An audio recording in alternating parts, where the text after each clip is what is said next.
South Beach, Miami. I'm here at the Metropolitan by Como Hotel for an amazing fish dish in the new Traymore restaurant.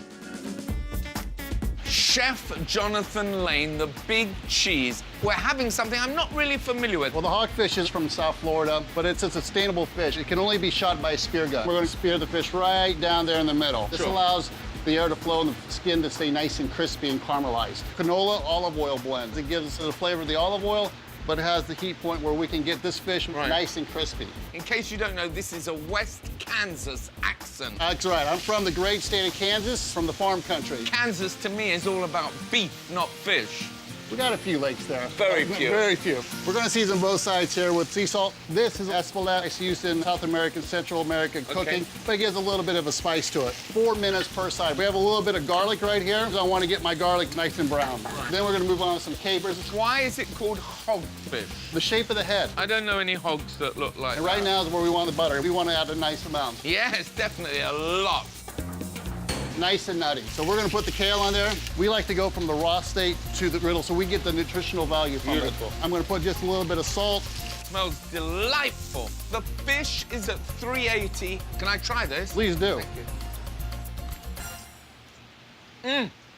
Got a very Asian feel to it. Absolutely. We use a lot of lemon in this kitchen because lemon brings out the flavors, freshens everything up at the last second. Now we're getting the brininess of the lemon. I take fresh marjoram. This is an herb. Gorgeous. And always you want to put your fresh herbs at the last second.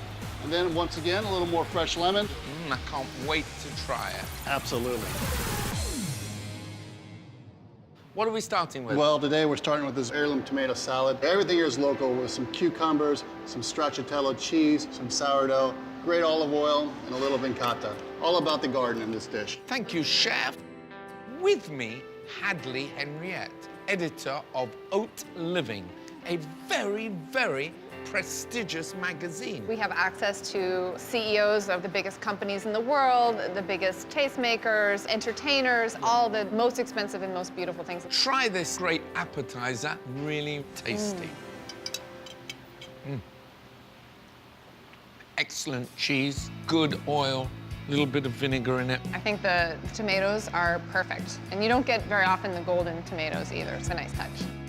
This is one of our signature dishes at the restaurant. It's charred grilled octopus, onions from the garden, roasted kale peppers, a little bit of frisee, some microgreens, salsa verde, so it gives you that sharpness. And a little bit of potato in there? We put the potatoes and duck fat. How can you live without duck fat?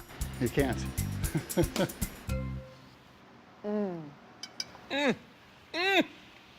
This is one of my favorites. Delicious, very tender, a little bit spicy on the outside. It's actually one of the better renditions that I've had. It's mussel time. So we have these beautiful mussels that we cooked with some Spanish chorizo. Brings out that little bit of spiciness, some cilantro, scallions, and a little broth, and some wonderful sourdough. I think the chorizo balances the fishiness of the mussels very well. How do we get this magazine? You don't. Actually, you probably do, but not everybody gets it. It's very elitist, is it? It actually is only sent to the homes worth $5 million and up. It's on private jets. It's in the best hotel suites around the world. So if you're not in those places, you're not gonna see it. But we love to hear about all these restaurants that you write about. If you'd like to get a little bit of information, but you can't actually get your hands on a hard copy, then hauteliving.com is a great way to get access to all that.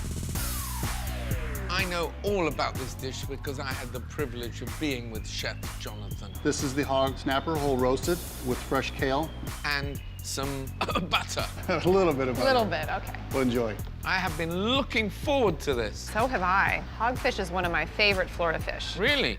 I worked very hard for you, knowing you were coming. It's really good. So light, buttery. The lemon and the capers really come out. Very good. Very good. Wow, this is beautiful.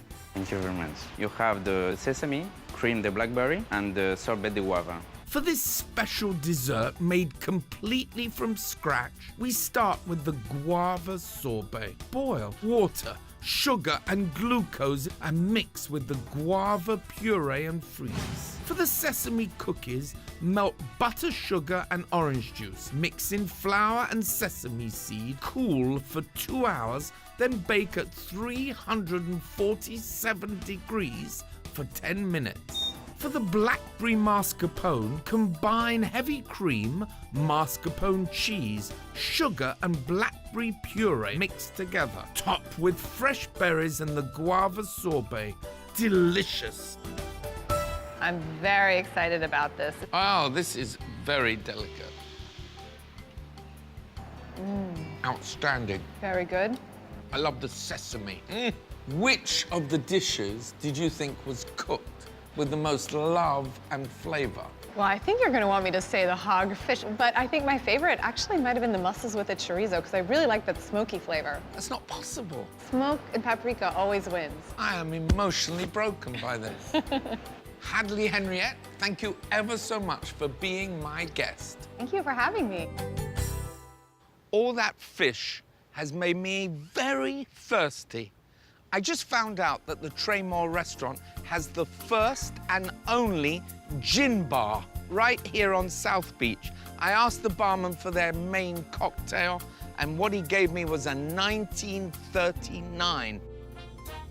Traymore uses 2 slices of pink grapefruit and mint crushed together. Grapefruit juice, honey, simple syrup, absinthe and gin are shaken together, poured over ice with more grapefruit, a little club soda and a sprig of mint top off the drink. Potent absinthe and gin. Woo!